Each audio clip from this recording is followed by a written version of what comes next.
Judul: Di Ambang Pintu oleh Malam dan Mawar. Bab 1. Perihal mengemas kenangan. Orang bilang pindah rumah itu cuma soal memindahkan barang dari satu koordinat ke koordinat lain. Tapi bagiku, ini soal menyortir mana luka yang masih layak simpan dan mana tawa yang sudah kedaluarsa. Lihat ini, retaknya nyata kan? Sama seperti cara kita mencintai sesuatu sampai hancur karena terlalu erat menggenggam. Kita sering lupa kalau manusia itu punya batas elastisitas. Kita bukan karet, kita ini porselen. Sekali retak, polanya permanen. Kenapa ya? Sastra selalu membuat kesedihan jadi terdengar indah. Padahal aslinya, sedih itu aromanya busuk, seperti baju yang tidak kering dijemur saat musim hujan. Ia lembab, berat, dan bikin sesak. Aku pernah jadi orang yang sangat optimis. Aku adalah orang yang percaya kalau kopi pahit bisa manis hanya dengan senyuman. Dunia tidak bekerja dengan rima yang pas. Seperti puisi Sapardi, dunia itu prosa yang berantakan. Kadang tidak ada titik, hanya koma yang dipaksakan sampai kita kehabisan napas.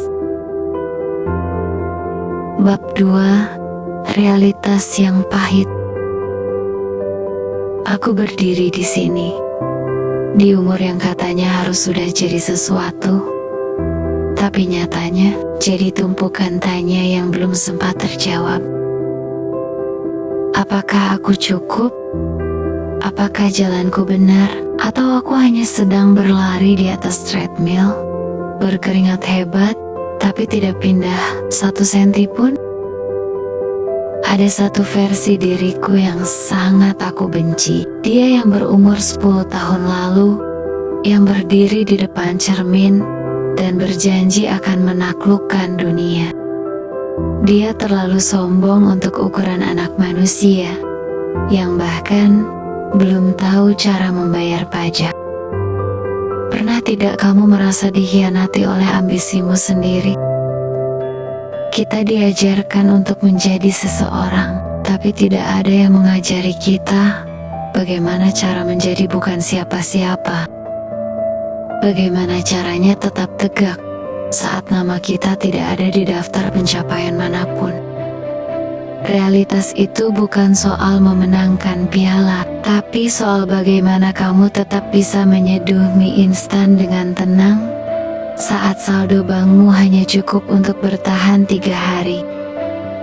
Sastra menyebutnya tragedi, tapi bagiku ini cuma hari Selasa yang melelahkan. Sering meromantisasi penderitaan sampai lupa kalau luka tetaplah luka. Ia perih, ia berdarah, dan tidak ada metafora yang bisa menghentikan rasa sakitnya kecuali waktu dan barangkali 1 jam tidur yang nyenyak tanpa mimpi buruk soal masa depan. Bab 3. Seni melepaskan. Akhirnya kardus terakhir tertutup juga. Ternyata rahasia untuk bertahan hidup bukan tentang seberapa banyak yang bisa kita bawa, tapi seberapa banyak yang berani kita tinggalkan. Aku meninggalkan rasa bersalahku di sudut kamar ini. Aku meninggalkan ekspektasi orang tuaku di bawah kolong tempat tidur. Biarlah mereka menetap di sini, menjadi debu. Kita semua adalah pengembara yang membawa ransel terlalu berat. Kita pikir semua itu penting, padahal sebagian besar hanya batu yang kita pungut karena takut tangan kita kosong. Jika hari ini kamu merasa gagal, tidak apa-apa. Gagal itu manusiawi. Yang tidak manusiawi adalah memaksakan diri untuk jadi sempurna di dunia yang memang diciptakan cacat. Kita hanya perlu terus berjalan, tidak perlu berlari.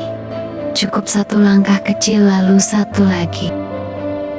Mungkin di tikungan depan, Ada sesuatu yang tidak puitis, tapi nyata. Sesuatu yang tidak indah, tapi hangat. Dan bagiku, itu sudah cukup. Terima kasih sudah menonton. Jangan lupa like dan subscribe.